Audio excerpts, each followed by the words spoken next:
आज के इस वीडियो में हम मनोवैज्ञानिक परीक्षणों की तकनीकी विशेषताओं के बारे में जानेंगे। पिछली वीडियो में हमने व्यवहारिक विशेषताओं को देखा था। तकनीकी विशेषताओं में अगर हम बात करें तो वैधता, विश्वसनीयता, वस्तुनिष्ठता, विभेदकारिता, प्रमापीकरण, मानक, पद और व्यापकता, ये सारे गुण आते हैं। और इसमें अगर हम बात करें वैधता, वैधता क्या होती है? यदि कोई परीक्षण छात्रों के उन गुणों अथवा योग्यताओं का मापन करता है जिसके मापन के लिए उसका निर्माण किया गया है, तो ऐसे परीक्षणों को हम वैध परीक्षण कहते हैं। जैसे कि हम एक बुद्धि परीक्षण को लेते हैं और एक व्यक्तित्व परीक्षण को लेते हैं। तो जब बुद्धि का परीक्षण बनाया जाएगा तो इसका जो उद्देश्य होता है मानसिक क्षमताओं का मापन। तो इससे हमारी मानसिक क्षमताओं का ही मापन होना चाहिए, न कि व्यक्तित्व की के गुणों का मापन। व्यक्तित्व के गुणों का मापन व्यक्तित्व परीक्षण में ही होना चाहिए। यानी जब प्रश्न ऐसे रखे जाएंगे जो उस परीक्षण से संबंधित तथ्यों का ही अध्ययन करते हों, न कि किसी और योग्यताओं या क्षमताओं का, तो ऐसी परीक्षण को हम वैध परीक्षण कहेंगे। उसके बाद जो दूसरा है यानी विश्वसनीयता। यदि एक परीक्षण को एक ही समूह पर बार बार प्रशासित किया जाए और फलांक यानी जो स्कोर है में निश्चितता पाई जाए तो ऐसा परीक्षण विश्वसनीय कहा जाएगा। इसको हम ये भी कह सकते हैं कि समान परिस्थितियों में समान अंक का आना। जो सिमिलर सिचुएशन है उसमें हमारे जो मार्क्स हैं वो इक्वल होनी चाहिए। अगर मान लेते हैं हम कि एक हमने टेस्ट बनाया है और उसे हम किसी एक समूह पर हम एडमिनिस्ट्रेट कर रहे हैं, प्रशासित कर रहे हैं, ठीक है।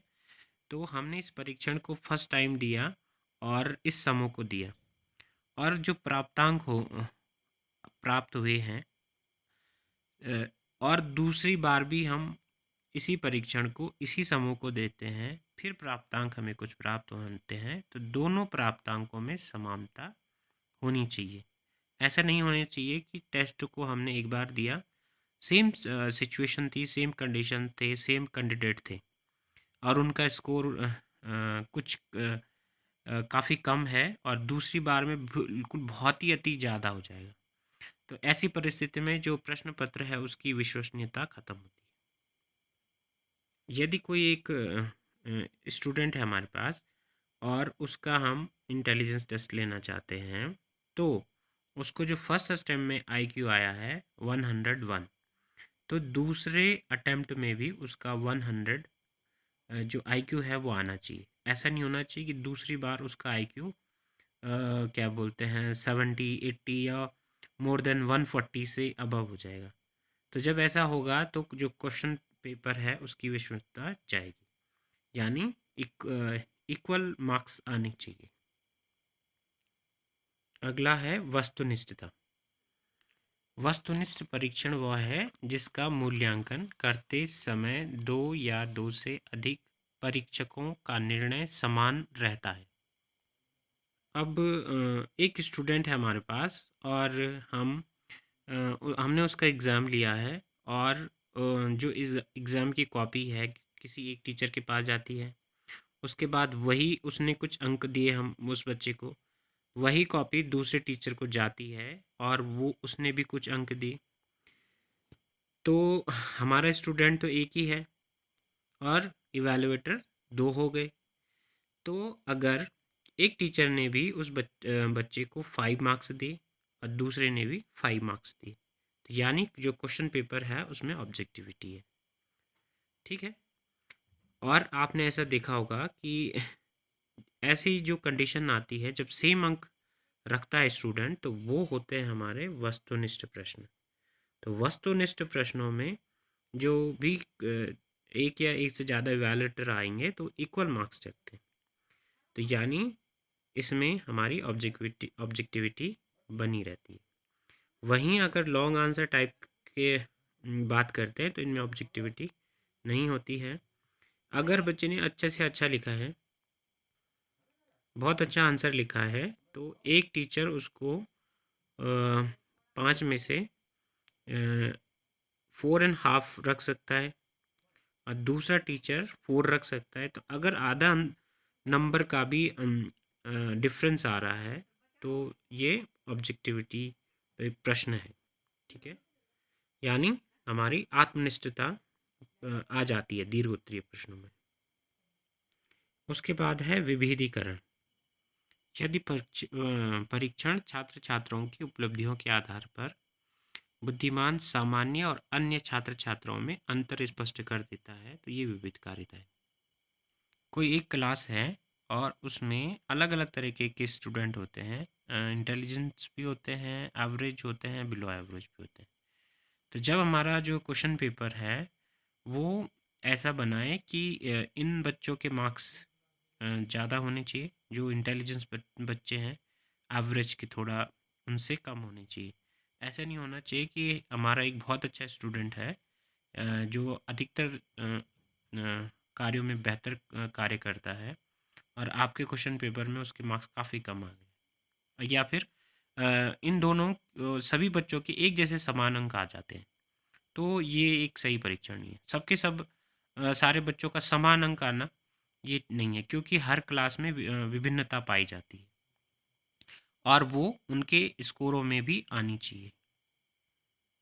अगला है प्रमापीकरण। अगर हमारा जो टेस्ट है वो प्रमापीकृत है और उसमें परीक्षण की विधि दी गई है, प्लांक विधि दे रखी है, स्कोरिंग मेथड है, मटेरियल है, तो ऐसा परीक्षण एक अच्छा परीक्षण है। जितने भी स्टैंडर्डाइज टेस्ट होते हैं उनको काफ़ी रिसर्च के बाद पब्लिश किया जाता है और उनको बनाने के लिए काफ़ी स्टडी की रिक्वायरमेंट होती है, रिसर्च की ज़रूरत होती है। क्वेश्चन को कुछ बच्चों को दिया जाता है और उसके बाद फिर से उनका आकलन किया जाता है और उन स्कोरों का उन बच्चों के नंबर से या उनकी उपलब्धियों से मैच किया जाता है और उसके बाद फिर इस तरीके से उसमें क्वेश्चन बनते हैं। तो यानी हमारा जो परीक्षण विधि है कैसे होता है, स्कोरिंग है, मटेरियल सब होता है और ऐसे परीक्षणों से वैध और विश्वसनीय परिणाम हमेशा हमें प्राप्त होते हैं। स्टैंडर्डाइज्ड टेस्ट मानकीकृत परीक्षणों में मानक दिए होते हैं और इनके द्वारा ही प्राप्त अंकों की व्याख्या की जाती है। यानी जो हमारे नॉर्म्स हैं वो प्राप्त अंकों की व्याख्या करते हैं। यानी हमने कोई क्वेश्चन सॉल्व किया और उससे हमें कुछ अंक प्राप्त हुए हैं तो उनका व्याख्या किस प्रकार से हो।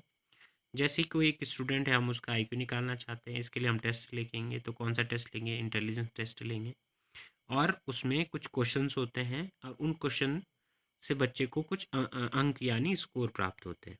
अब उस बच्चे को उसमें 100 अंक प्राप्त हुए, तो अगर 100 अंक है तो इसको हम बुद्धिमान माने या फिर हम सामान्य जो बच्चा है माने या कैसे माने।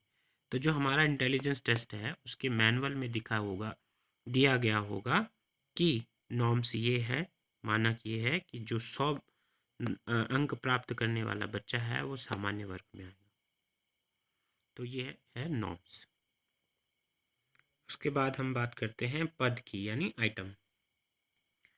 पद का कंसेप्ट यहाँ पे ये है कि कोई भी परीक्षण है उसमें हमारे क्वेश्चन की एक श्रृंखला होती है और उसमें क्वेश्चन होते हैं और ये जो क्वेश्चंस होते हैं जब इनको हम बनाते हैं तो डिफ़िकल्टी जो लेवल है इसका हम विशेष ध्यान रखते हैं। ऐसा नहीं होना चाहिए कि हमारे जितने क्वेश्चंस हैं सारे जो स्टूडेंट हैं उनके रिस्पॉन्स एक जैसे हैं। तो ऐसा नहीं होना चाहिए, क्योंकि हर क्लास में बच्चों के हर तरीके की डाइवर्सिटी होती है, तो वो डाइवर्सिटी उनके स्कोर और इन सारी चीज़ों में भी प्रदर्शित होनी चाहिए।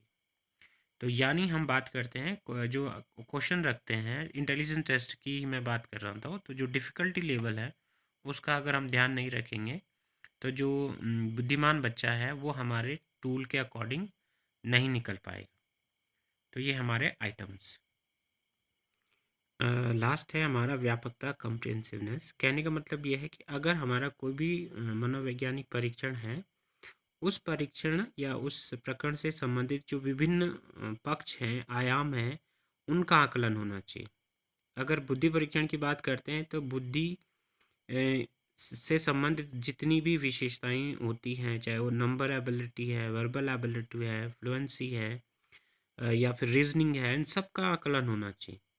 उसमें हम शाब्दिक का शाब्दिक भी रख सकते हैं। अगर मैं रुचि परीक्षण की ले रहा हूँ तो अधिक से अधिक जो रुचियाँ होती हैं मानव की, किसी व्यावसायिक क्षेत्र की मैं बात कर रहा था, उन रुचियों का उसमें अंकन होना चाहिए। यानी दूसरी बात पर्सनालिटी की लेते हैं तो पर्सनालिटी के मैक्सिमम जो ट्रेट्स हैं उनके बारे में उसमें व्याख्या होनी चाहिए।